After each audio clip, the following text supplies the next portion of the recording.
We are all experiencing an unprecedented time in our lives right now. The level of uncertainty, anxiety, and fear can be overpowering as we learn to navigate in our new world, all doing our part, whether it be social distancing, staying home, and abiding by federal guidelines. There are so many on the front lines who are battling a war against an invisible enemy. Being on the front lines can place a person's physical and mental health in jeopardy. A team of professionals has come together and created a program called Resilient Minds on the Front Lines to bring tools, knowledge, skills, and instruction to assist in a time of need. This team is dedicated to helping those who help others. On today's webcast, our guest speaker is 911 dispatcher Melissa Vaszquez. Melissa discusses the many challenges faced during COVID-19, especially being separated from family. Melissa talks about how to accept those challenges and live in a state of gratitude through these difficult times.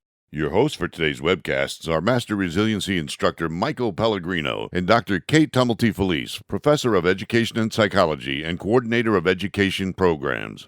Resilient Minds on the Front Lines was created to bring you 15 minutes of hope in a world turned upside down.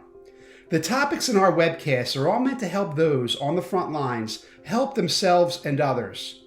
Today, Melissa discusses how to conquer the many challenges families are facing during COVID-19.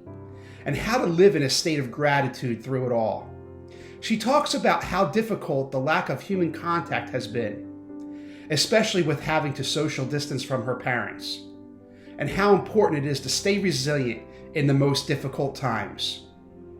Be safe, be healthy, be resilient. Hello, and thank you so much for having me here today on Resilient Minds on the Front Lines. It is such an honor to be able to share with you today. My name is Melissa Vaszquez, and I've been a 911 dispatcher for almost 17 years. What I want to share with you today is about the challenges that I faced with my family during COVID-19, how we learned to accept them, look outside the box, conquer them together, and give gratitude at the end of the day. Let me start by saying that I have a very, very close family. My sister lives just down the street from me, and I'm fortunate enough to be able to serve the community that I grew up in and where my parents still live. Now again, we're super close.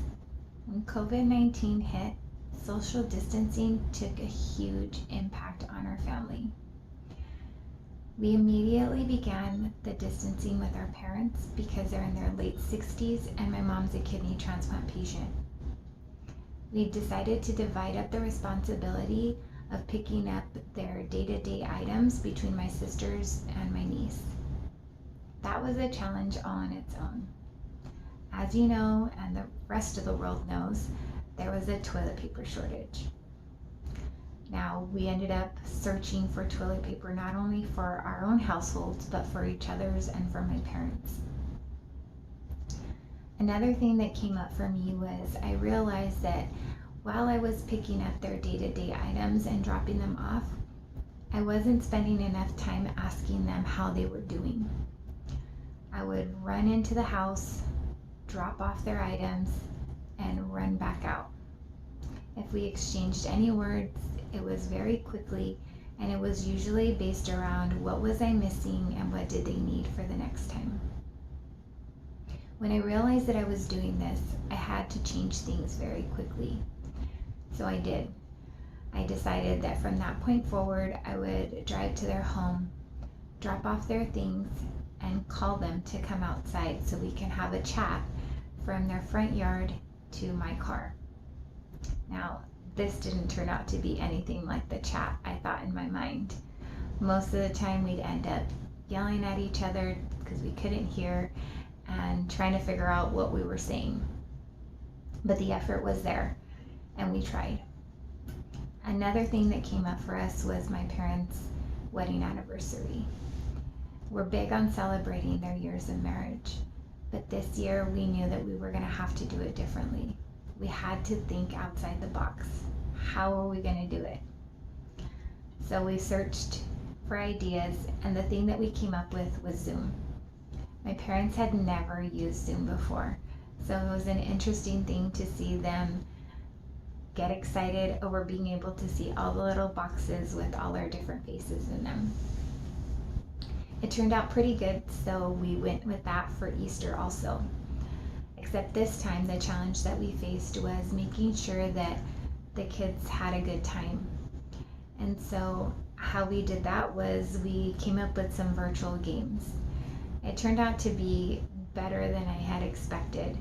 We came up with some fun scavenger hunt games and some other things, and I could actually see my mom running back and forth in the camera trying to find the things from the scavenger hunt list. It was a tough time, and it still is. But what I've learned is that we've learned to accept the challenge and fight against it together. We've learned new ways to connect with one another, and most importantly, we've learned to be grateful. We've learned to be grateful for the small things, like conversations, toilet paper, and just hugs. One of the things that I want to share with you aside from that is how we practice gratitude within our family. It's something that I started with my kids and my husband about 4 years ago, and it's branched off out into the rest of my family. When we get together at dinner time, we do what's called 3 things. It's 3 things, anything that you want to give gratitude at the end of the day. And the reason why I chose the end of the day is because it gives us enough time to go through a day and see what we can be grateful for, but it also will help shift the energy if you have had what you might call a bad day. Each of us goes through and shares their gratitude, and there's quite a few of us. In our dinner table, it's usually 6. By the end of that 3-thing gratitude, if we're not having a good day, it's shifted that for us. It's helped us to focus on the positive, on the good things that there are in life. So what I want to do is encourage you to try it at home. Very simple. It doesn't take much time. And I promise you, it'll have a huge impact in your life. Thank you again for allowing me to share my story with you. I hope that you continue to be safe, be healthy, and be resilient. Hi, I'm Dr. Kate Tumulty Felice. I want to thank Melissa for an honest and insightful conversations today about communication, about social support, about thinking outside of the box, and the role of gratitude during adverse times. I think Melissa illustrates something that a lot of us can relate to. Despite the fact that she's in a high-stress job herself, her concern is at home and making sure her family is okay. And she gave us a lot of tools and tips that not only help with building our own resiliency, but also the resiliency of those around us. By thinking outside of the box in tough times and using Zoom as a family and challenging herself to grow in different ways, she also encouraged her family to do that as well.